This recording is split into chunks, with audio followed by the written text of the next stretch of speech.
நம்ம இன்னைக்கு இந்த வீடியோல என்ன இன்ட்ரெஸ்டிங்கான நியூஸ் பார்க்க போறோம்னு பாத்தீங்கன்னா, போற போக்குல பார்த்தா நம்ம தங்கம் வாங்குறதுக்குனே தனியா வேலைக்கு போகணும் போல. ஆமாங்க, ரீசெண்டா இந்த 4 நாள்ல ஏகப்பட்ட ரேட் ஏறிச்சு தங்க விலை.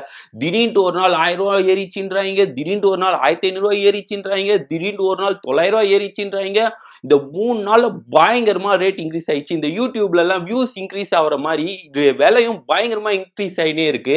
ஸோ லாஸ்ட்ல ஒரு 10 நாள்ல பாத்தீங்கன்னா ஒரு ரூ. 50 ஏறிச்சு, ரூ. 100 ஏறிச்சு, ஒரு ரூ. 150 குறைஞ்சிது. அந்த மாதிரி தான் இருந்தது. திடீர்னு பார்க்க ரூ. 1500 ஏறிச்சு, ரூ. 1000 ஏறிச்சுன்னு பயங்கர ஷாக் எல்லாருக்குமே. மிடில் கிளாஸ்ல என்னடா வாங்க போறோம், எப்படா வாங்குவோம், நம்ம இந்த மாதிரி ஏறிச்சேடா அப்படின்னு சொல்லி ஏகப்பட்ட குழப்பம்.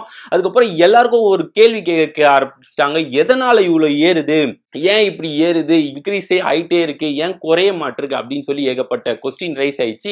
எதனாலன்னு பாத்தீங்கன்னா டிமாண்ட். எல்லாருமே ஒரு டிமாண்ட் கிரியேட் பண்ணிட்டாங்க. அது இல்லாம இந்த ரஷ்யா உக்ரைன்ல ஒரு வார் நடந்துச்சு, அதனால கூட ரீசன் இருக்கலாம். அதுக்கப்புறம் சைனா யூஎஸ்ஏல ஒரு டேரிஃப் நடந்தது, அதனால கூட இந்த மாதிரி இன்க்ரீஸ் ஆகலாம் அப்படின்ற மாதிரி நிறைய பேர் சொல்லியிருந்தாங்க. டிமாண்ட் ஏன் கிரியேட் ஆச்சுன்னு பாத்தீங்கன்னா, இந்த மார்க்கெட் வேல்யூ எல்லாமே கோல்டுல பயங்கரமா இன்வெஸ்ட் பண்ண ஆரம்பிச்சிட்டாங்க.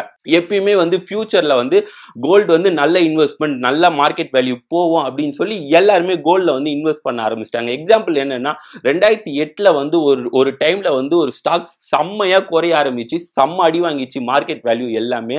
ஆனா கோல்ட்ல இன்வெஸ்ட் பண்ணவங்க மட்டும் அந்த வேல்யூ அப்படியே ஸ்டாண்டர்டாவே இருந்தது. ஸோ எல்லாருமே ஓப் வைக்க ஆரம்பிச்சிட்டாங்க, கோல்ட்ல இன்வெஸ்ட் பண்ணா நல்லா இருக்கும் அப்படின்னு சொல்லி. அதனால எல்லாருமே கோல்டுல இன்வெஸ்ட் பண்ண ஆரம்பிச்சதுனால ஒரு நல்ல ஓப் கிடைச்சிச்சு. ஸோ ஸ்டாண்டர்டா மார்க்கெட் வேல்யூ அப்படியே போயிட்டு இருக்கு.